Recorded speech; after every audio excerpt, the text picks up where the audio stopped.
Chris, how did Ty Davis-Price do kind of get back in the mix last week? It was good. It was good for him. He had a really good week of practice last week. He really was starting to, the level of intensity that he practiced with, his attention to detail. He knew he was going to have some ops this week, and so he really performed well. There's always stuff that you have to clean up, but we were real happy with his performance. Does a guy like Max Crosby presents you guys? The problem, I mean, he's one of the best players we faced all year. I think Kyle might have mentioned earlier in the week that Aaron Donald and this guy probably present the most problems. He presents problems rushing the passer. He presents problems in the run game. He rushes the passer as well as most of the elite edge rushers in the league. He presents a unique style. He's hard to get his hands on. In the run game, he's kind of like J.J. Watt a little bit in that he's constantly he can swim around blocks and still make plays. So it's not only that he's really talented and really good. It's unconventional. So you don't see it every week. So that does create issues for whoever has to block him. So you have to come up with plans and things you want to try to do to limit the amount of opportunities he has to exhibit all that stuff. Game plan against a lot of great defensive ends, pass rushers. Does Bosa remind you of like a specific guy? He doesn't, because Nick's so unique. His size and everything. You guys see him walking around. It's not this imposing figure, but his lower body strength, his flexibility, how hard he works at his craft, his attention to detail and everything that he does. The size and all that. I mean, he doesn't really remind me of anybody. He's just absolutely. I guess. I think of it, and he doesn't rush like those two guys. But when you saw Robert Mathis and Dwight Freeney, they didn't look. They're not, these giant guys either. So I won't say he's like them, but from a stature standpoint, he does remind you a little bit more of those types of rushers. But it's just really hard. Like we just was asked about Max. You get your hand. It's hard to get your hands on Nick, and he doesn't stay blocked for very long. So he definitely is right in that class of all the elite rushers that I've seen through the years. Shorter pass rushers more difficult in a way because they can get underneath a taller blocker, have better leverage. Well, that is theirs. That's where Jonathan Ogden had trouble with Freeney, is that when he would dip down at the top of the pocket, Jonathan was 6'9". It was really hard for him to get his hands down that low. And so that is, and then there's other reasons why being shorter isn't as good. And then but yet, Max is long and lean and has great length and makes it difficult to get your hands on him in a different way. So it's just each guy's a little bit different, so they take advantage of whatever their size, stature, skill set is. From the time that you first got your hands on Mike McGlinchey to where he is now, how has he adapted most, and how do you feel about just the progress he's made and where his game is now? Well, I mean, Mike's continued to work really hard at getting better. I mean, we've talked about it before. Mike can be Mike's worst enemy, and that's where I'd say the most improvements occurred. There have been some bad plays, and usually they don't. One doesn't stack upon another. Sometimes they do, but for the most part, Mike's been able to reach a level of consistency that even though there are some plays he's not happy with, I'm not happy with. He has improved greatly from his first year till now. He works really hard at getting better. Is it perfect? It's not perfect by any stretch, but he's made gradual improvement every year. And my thing I'm most happy with is he's able to come off the field. I think last week was probably the exception. He was pretty upset with himself after the false start penalty, and then having another one after that was not good. So that was probably the only time this season that it was probably a little bit more like it had been in past seasons. But for the most part, Mike's done a really good job of working through that, and that's allowed him to play more consistency, because it's as much as the game's a physical game, it's a mental game, and you have to be able to understand. Trent said it before. I'll never forget when we were in Washington and we played against Alden Smith here in San Francisco, and we played him back in Washington, and Trent got beat for a sack, and everybody was making a big deal, and Trent said, "Alden Smith's a great player, and he's going to beat me sometimes. It just happens." Joe Staley would always say, if I blocked Alden 1 out of 10 snaps in practice, it's the same thing with Mike. No matter how good Mike is, they're good rushers on the other side. They're going to do good things. And last week's group was a really talented group, so it has you on edge throughout the game. You have to stay calm and understand each rep lives and dies by itself, and you learn from it, you build, and you go on to the next rep and see how you can improve and get better, and not let the bad overwhelm you. And that's where Mike's really improved, I would say, more than anything. He had the first false start, then he had the second. Did he get it back together after that? He was fine after that. Yeah, he was good, but he was down. It wasn't the same. He was really down on himself, and the game was pretty much in hand at that time, and so it wasn't terrible after that. It could have maybe been a little bit better, but it wasn't noticeable at the second one. The first one was just purely jumping early. The second one, there was a little pause in the cadence. It's not excusing. It's nobody else's fault but Mike's. Nobody else jumped. But again, there was with emotion, there was a pause, and there was a little bit more reason for it. But that was my point to him. You were a little on edge from the first one, and so the second one, it was, you just get yourself back to zero. Let's go and let's get started. It's a challenge, and every guy has it. Aaron Banks has it in different ways. It may not show up in a false start, but it may show up in the way he sets for the next two series. And I have to remind him, hey, dude, let's get back to square one. Let's come on. Remember what we talked about all week. Same thing with Spencer. All of them. They all, even Trent. I'll say, hey, Trent, now you're starting to look like this thing we talked about in the offseason you didn't want to do. We got to get out of that. And everybody, that's what the process of the game is. That's why I think one of my roles, besides helping with the play calls and the things like that, is to keep the guys on point, to look at the pictures, to watch them during the game, to see what they're doing, to talk about the fundamentals, to keep them on task so that we can continue to do what we plan to do during the game. Look at the pictures. Are they still images? Yeah, still images. So it's why you can get them any way you want, but it's usually a snapshot just before the ball snapped and then just after the ball snapped. So you can kind of see the lineup just before they snap it, and then once the ball snapped, you kind of can see the start of all the blocks. You kind of start to see, oh, were you on that guy or not on that? So you can kind of piece it together. Plus, so I'm standing there and I'm watching it anyway. Then I've got Joe, one of my assistants, standing next to me, and I holler at him, hey, Joe, the left guard. Then we pop up and look at the replay board while we're listening to the next play call and see the replay board. Oh, shoot, the right down McGlinchey. We've got to talk to him about that in that series. Then you confirm it with the pictures. You confirm it with the guys. You try to piece it together. So when somebody says, I love when we get on the plane after a road game, you're going to watch the game. I said, no, I'm going to watch a movie. I'm going to eat ice cream and a hamburger here because I just watched the game. I was out there for 4 quarters, and we pretty much pieced it all together. I'll wait till tomorrow to grade it. I've just lived through it.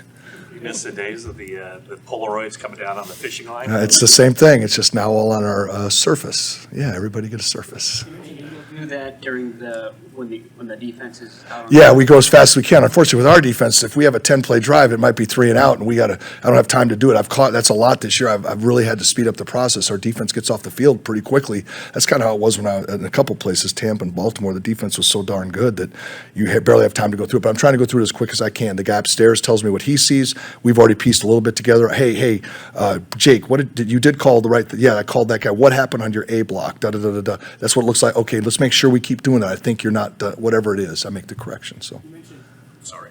that's all You right. mentioned a couple of weeks ago, I think it was after the Miami game, that you went up to Christian and Juice, and Christian's first reaction was, man, I could have done better. I should have done better. And you were like, relax a little bit. Yeah. I'm curious with him, in terms of coaching him, how often has he already identified what he needs to do before you can even tell him? Most times he has. I mean, he realizes I missed that or I didn't miss that.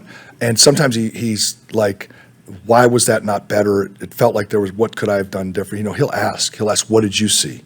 And then a lot of times it's confirming, Again, I always tell these stories, but I remember with Warwick Dunn, these running backs, you got to be careful because they see, that's why they're great running backs. They have great vision. When I was coaching Warwick, I was trying to explain to him, hey, Warwick, now remember, we're going to get on that guy, and we didn't get a guy blocked.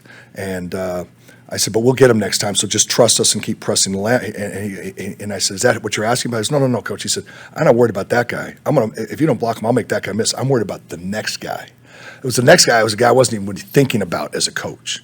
It's like, as a coach, I'm thinking, well, we just got to get him blocked. And he's already said, no, that one's not tackling me. Now I'm thinking about, I'm going to make him miss. Now, what's going on with that guy back there? That's when I realized, man, you be careful what you dive into with these guys, how much some of them can see. And that's the way it is with Christian. You don't want to overcoach him and but he's hardest on himself. And there are times where we can help him a little bit. And there's other times where he sees it already. He's just looking for confirmation that what he saw was right or wrong. Are there similarities between Christian and Warwick? There are some. Yeah, there are some. Warwick was, they're both slashers. They both have great quickness.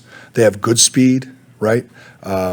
Both great pass catchers. I mean, one of our best third down plays was run 4 guys vertical and tell Dilfer just dump it off to Warwick on 3rd and 10 and watch him make people miss and get a first down. Warwick was a great player, and I really respect and loved working with him. He was one of the sharpest. I'd say he and Trent Williams were the sharpest 2 rookies walking in the building. That they had a football knowledge that was just, they just saw the game at a pro level from the minute they walked in the building. And Christian, I see the same things in him. I'm a little bit different. I'm trying to remember Warwick back that far, but yeah, both really, really great players. Debo Samuel back in practice. I'm just curious, what does that mean for the offense overall? Well, every time these guys come back, it's been great. It's been unfortunate they've been hurt, and we've been fortunate to win some games while they've been out. But you have a chance with him coming back. Whenever Elijah has an opportunity, if we can keep playing long enough, these guys get back in there. It just gives us more guys. You saw that Ray has an opportunity to shine and show what he can do and develop. Other players have had a chance to step up. We talked about Ty a little bit earlier, and so these guys, it just gives other guys an opportunity. It's given Jawan a chance to get more reps. So obviously we all know what Debo can do. You guys have been here as longer. You've all been here longer than me, most of you, and know exactly what these guys can do. Debo is a real pleasure when the time comes for him to play again. It's really great to have him back. I think you said a couple weeks ago you didn't know tons about Brock Purdy because it's in the shadows, but you've been doing this a long time. I mean, what have your impressions been as the weeks go on of what he's doing? It's awesome. I mean, we've seen, right, the production has been outstanding. His demeanor, his poise, his leadership, his toughness because of the injury he sustained in the first game he was playing in. All those things, he's shown it all. It's like all of it when we've talked about other players, my guys before we've talked about is that, so now it's what happens when you fail. Kyle said it before too. What happens when you get your butt kicked and what happens when you have the bad game? I hope that's next year sometime. But whenever that time may come, you hope that the guys, they're able to play through it. That's the hard part, though. And I've seen guys that have had great starts to their career, and they end up having great careers. You have other guys that hit the rough patches for whatever reasons. A lot of times it's not even your fault, or it is your fault. And how do you bounce back from it? I think he showed a great deal. That interception last week. Obviously he put the ball a little bit behind him. He'd say he could have been more accurate. Jawan probably could have caught it. But how do you respond from that? And I think he responded well. And that's going to be the true test. But everything you see, I mean, we all see the same thing. He's productive. He's running the offense effectively. He's not messing up. He's doing a good job, and he's an impressive kid. All right, thanks, Coach. Oh, thank you guys. Appreciate it. What was your day like yesterday morning when you found out that the quarterback everybody figured would be the quarterback for the Raiders isn't going to be the quarterback for the Raiders? We kind of, caught wind that it may happen, right, earlier in the week. So it's something that we kind of thought would happen, and we were aware of it. So, it's part of the league. It happens. It's no different if a guy gets injured. It's just how you have to prepare for the next guy. So it's next man up for those guys. And I think Jared is a guy who's been in that system for a while. So I think he'll be able to run it efficiently, understand what McDaniels wants from him. And I feel like he can move the ball, and he's a good quarterback, and he'll be able to operate within that scheme, within that system, because he has some he's done it before. He's familiar with it, so that's what we can anticipate from him. Nico, I think we've asked you 1,000 different ways about Nick Bosa, but in terms of run defense, how can you quantify or just describe the impact that he makes in the run game, even if he's not the guy making the tackle? One thing with our defense, when it comes to the run game, it's all about setting the edge, and that's one thing that allows us to play really good run defense. And Bosa he's fighting with Sampson to be one of the best at it. Both of those guys do a really good job of setting the edge, and that's why we play really good run defense. So Bosa, the way he handles tight ends, right, that's what really sets him apart, right? Just his physicality of knocking tight ends back, resetting the line of scrimmage, and that allows the linebackers and safeties to step up and fit where they're supposed to fit. But it all starts with the edge set, whether it's Bosa or Sampson, Charles, like all of those guys do a really good job of balling the running back in, allowing the other guys to fill. A lot of pass rushers obviously people who play that position take pride in the pass rush. Do you get the sense that it's really important for him to be that kind of all-around defensive end? It's really important for Nick to be the best football player that he can be. So that's all-encompassing. That's run game, that's pass game, that's how you prepare throughout the week with your body, with how you work in the weight room. It's all encompassing, right? It's 24/7 of being the best that you can absolutely be, and that's who Nick is day in and day out. And everyone gets to see that on Sundays, but that's him all throughout the week, and it's really cool to watch just his process of who he is, and it doesn't change. And we're so proud of what he's done for us and what he means to our team, our defense. He's truly an MVP caliber player, like what he's able to do for our team. So we're excited and happy to have him on our side. Can you define setting the edge? What do you mean by that? Setting the edge, it comes from when a lot of offenses, they're trying to stretch defenses. They're trying to run the ball outside. You got outside zone, crack toss type plays where they're trying to get the perimeter and get pretty much fast running backs. They're trying to get them on the edge to get away from the pursuit of our guys from the inside. So teams are trying to circle a defense and get outside. So for us, setting the edge means it's like you putting up a stop sign. Like, no, you're not coming this way. You got to go the other way. So those guys put up a stop sign on the edge of our defense and funnel them back inside to where all our pursuit is. Nick said after the game Saturday that he, in the past, has really focused more just on what he was doing, and too much film study of offensive linemen clouded his mind, and that changed this year. Study of offensive tackles. Have you been involved in that process or aware of that, or is that just stuff he's doing behind the scenes? That stuff, film preparation, those things, that's stuff that Nick is doing, on his own stuff. Coach Chris Kaseri does a really good job of preparing reports for our defensive linemen so they know their opponent, know who they're going against, and then it's up to the player, individual, what they're doing when they're away from here and how they're studying. Some guys can look at a lot of things and process a lot of things, and some guys can't. So always, try to tell guys you absorb what you can handle and what can help you when you line up on Sunday to where you have a clear mind and you have fast feet and you can go out and play as fast as you can absolutely play without thinking. And that's where Bosa sets himself apart. He can go out and play fast. He can react to something that changes on the fly just because he's a very good athlete. He's a smart and instinctive player. Nick leads the league in sacks, QB hits, and is second in TFLs and the best defense in the league. What do you think it'll take for another defensive player to win the MVP? I'm not certain, what it'll take. I think Nick has really, set himself apart, and I know it's a lot of different factors, a lot of people, that vote go into that, and I know what he means to us, right? And I know that without him, we wouldn't be where we are, and we're fortunate to have him. With him lining up sometimes left, sometimes right side, what goes into that? Is that sort of a game plan thing going into the game, or feel for him? How do you guys go about that? We want to move Nick around as much as possible. We understand how teams will try to game plan for him. Probably gets double teamed more than anybody I've ever seen. So for us as coaches, it's on us to move him around and put him in positions to be successful. And so teams can't just tee off on us and they always know, right? They always know he's going to line up on this side or that side. For me as a coach, you never want to give your opponent any absolutes. Right? And that's what we try to do with Nick to keep offenses on their heels. Jordan Willis looks like he's bigger this year. He looks like one of your bigger defensive ends. And I know coming out in college, he was known for his speed and his athleticism and stuff like that. How has he been able to kind of marry those two things this season? Yeah. Jordan as you said, Jordan has always been one of our faster guys, and he's definitely added size, which helps him in our scheme to what I talked about earlier when it comes to setting the edge. He's another guy who's done a good job of that.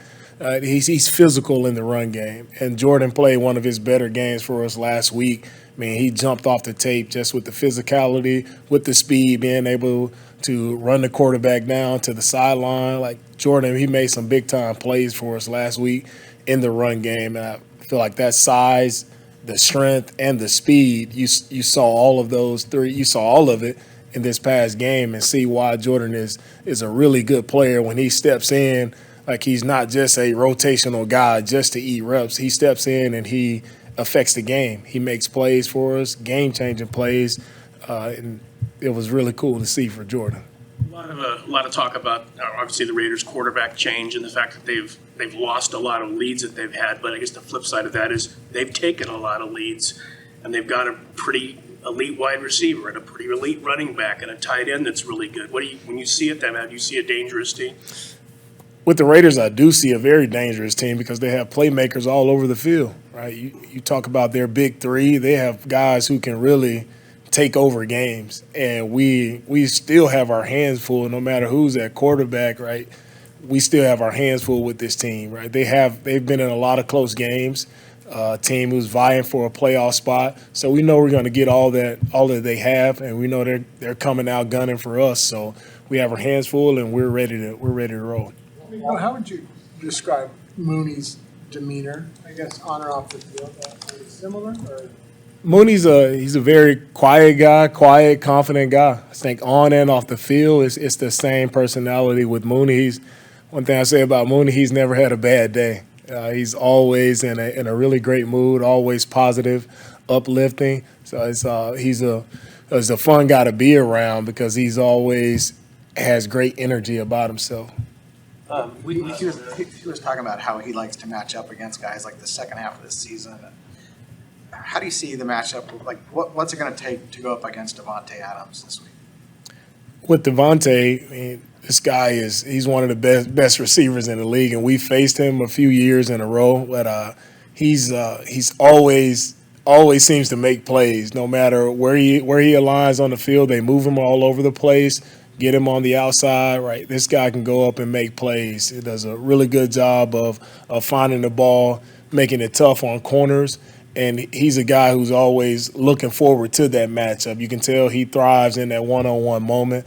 So, and I know Mooney is looking forward to the matchup as well. So it'll be a really good matchup if Mooney lines up on him. If our other corner, Demo, lines up on him, right? Whoever lines up, they got their hands full and they got to go make a play. But we got to understand that guys aren't out there by themselves, right? With our corners, it's going to be about our rush, affecting the quarterback, and it's about just mixing things up with coverages, with schemes, just mixing things up to make the quarterback figure it out. Go ahead, Matt. Last one. We saw Jackrabbit a couple of games ago. What have you seen from him, and has he put himself in position where, he's on standby to get that call up in case you need somebody? With Jackrabbit, he's a veteran who's played a lot of ball, and he's learning our system. He's doing a really good job of picking things up, and he's practicing really well these past couple weeks. And if we need him to be up, he's ready to roll. All right. Thank you.